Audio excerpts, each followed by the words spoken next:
নমস্কার, কেমন আছেন সবাই? ভিলেজ লাইফে সকলকে স্বাগত জানাই। দেখো, আমার উপরে রয়েছে আম। এটা হচ্ছে দেশি আম। আর এই আমগুলো খেতে খুব সুস্বাদু, অনেক টেস্টি। আর আম আমাদের সকলেরই প্রিয়। এটা গাড়ির চাকা কোথায়? ওই যে দীপান চলে আসে।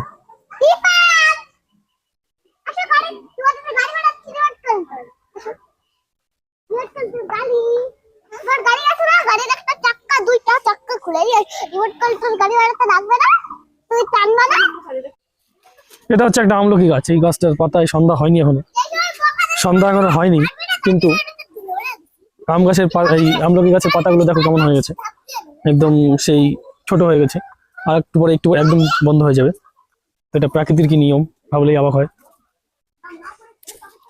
এটা হচ্ছে সেই ফুল গাছটা, কত সুন্দর ফুল ধরেছে, একদম অসাধারণ। একটাই ফুলের মধ্যে দুটা কালার, তিনটা কালার, কোনোটার মধ্যে তিনটা কালার আছে দেখো এখানে। এটা পুরোপুরি আলাদা কালার। আবার কোনোটা এরকম কালার, কোনোটা পুরো হলুদ। কি অসাধারণ। আবার গাছগুলোর ফুল যদি দেখি করি তাহলে একটু আলাদা হয়। এটা হচ্ছে ফুলের বীজ। এখানে একটা ঝুটকুলো পাখির বাসা আছে, পাখির বাসায় বাচ্চা হয়েছে আর ডিমে তাও দিচ্ছে। তোমাদের দেখানোর চেষ্টা করছি কিন্তু ক্যামেরায় আসছে না ঠিকঠাক।